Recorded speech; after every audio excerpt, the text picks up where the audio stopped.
একটা চূড়ান্ত কথা আপনারা বাবাদেরকেও বলি, একটা গুরুত্বপূর্ণ কথা মনে রাখবেন। কোরআন শরীফে আছে, কেউ যদি গুনাহ লাগাতার করতে থাকে, খোদার কসম আল্লাহ একদিন নারাজ হয়, আর সেদিন আল্লাহ পাক ইচ্ছা করে তাকে আল্লাহ তাআলা পথভ্রষ্ট করে দেয়। আর কোনোদিন আল্লাহ ইচ্ছা করেই তারে আর হেদায়েত দেয় না, আলোর পথে ফিরতে দেয় না, কল্যাণের পথে আসতে দেয় না, জান্নাতের পথে আর আসতেই দেয় না। খোদার কসম, এটা কোরআন শরীফের আয়াত। আল্লাহ বলছে, একদিন আমি সত্যি সত্যি রাগ করলে ফাআনসাহুম আনফুসাহুম, আমি আল্লাহ নিজেই তোর আখিরাত ভুলায় দেব।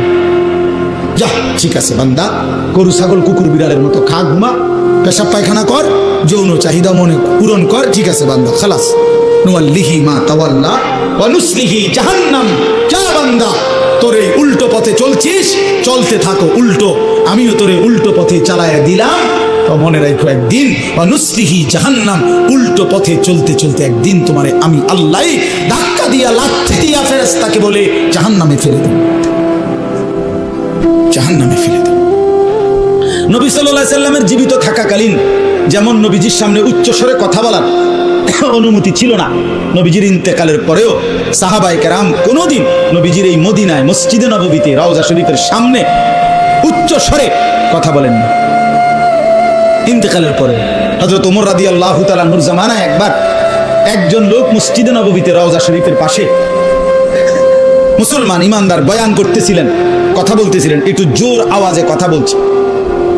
প্রথমে একদিন নিষেধ করাইছে তাকে, দ্বিতীয় দিন আবার আরেকবার যখন আরেকটু জোরে বলছে, আবার একবার দইরা ঘাড়ে দইরা, ওমর তো ওমরে ঘাড়ে দইরা বাইর করে দিছে, মুসলিম তুই বাইরে, তোমার ওয়াজের খেতা গেল যাবে, তোর ওয়াজ লাগবে, তুই জানো না এখানে রাসূলুল্লাহ সাল্লাল্লাহু আলাইহি ওয়াসাল্লাম আছে। তার সামনে যে উচ্চ আওয়াজে কথা বলা নিষেধ, এটা তার জীবিত থাকাকালীন যেই হুকুম, ইন্তেকালের পরও এই হুকুম। এখন মক্কায় পুলিশ, যারা মক্কার পুলিশ মসজিদে হারামে এই হজ্জের, আমরা সবসময় দেখি, এবারও দেখছি, এখানে এরা চিল্লায় বেশি, মক্কার পুলিশ মানে হাজি তারিক তারিক, হাজি রাস্তা রাস্তা, মানে সরো হাজি, শুধু ডাকে, শুধু আওয়াজ করে মুখ দিয়ে, আর মদিনায় শুধু হাত দিয়ে টানে, বুঝছেন? আমারও একদিন এই রওজা শরীফে সালাম দিতেছি, আমি আর লড়ি না, হেতেও আমার দুই তিনবারই ইশারা দিছি, কিন্তু আমি লড়ি না, সে আমার দই দেখার দইয়ের কাছে দিয়ে দিচ্ছে। তা আমার সাথের যারা, তারা হাসতেছে, হুজুর আপনি তো একটা ঠেললে আনি লইয়া পড়ছে। আমি বলি, হে হের ডিউটি করছে, আমি আমারটা করছি, ওর দায়িত্ব আমার ঠেললে হানি দিয়ে, আমার দায়িত্ব চেষ্টা করে আমার নবীর সামনে কিন্তু দাঁড়াই থাকো, খালাস। কিন্তু বলতেছিলাম যে ওই মুখে কি করে না, এরা চিল্লায় না, চিল্লায় না, এখানে একের সেম আচরণ, মানে মক্কায় এরা আওয়াজ করে মুখ দিয়ে, বারবার বলে, বারবার তারিক তারিক।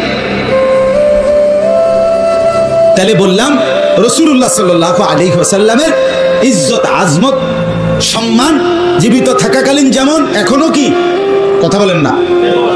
তো আল্লাহ বলেন, বন্ধু জীবনভর গুনার নাফরমানি করে যা উকা, যারা আপনার সামনে আসলো, চাই জীবিত থাকাকালীন, চাই কি এখন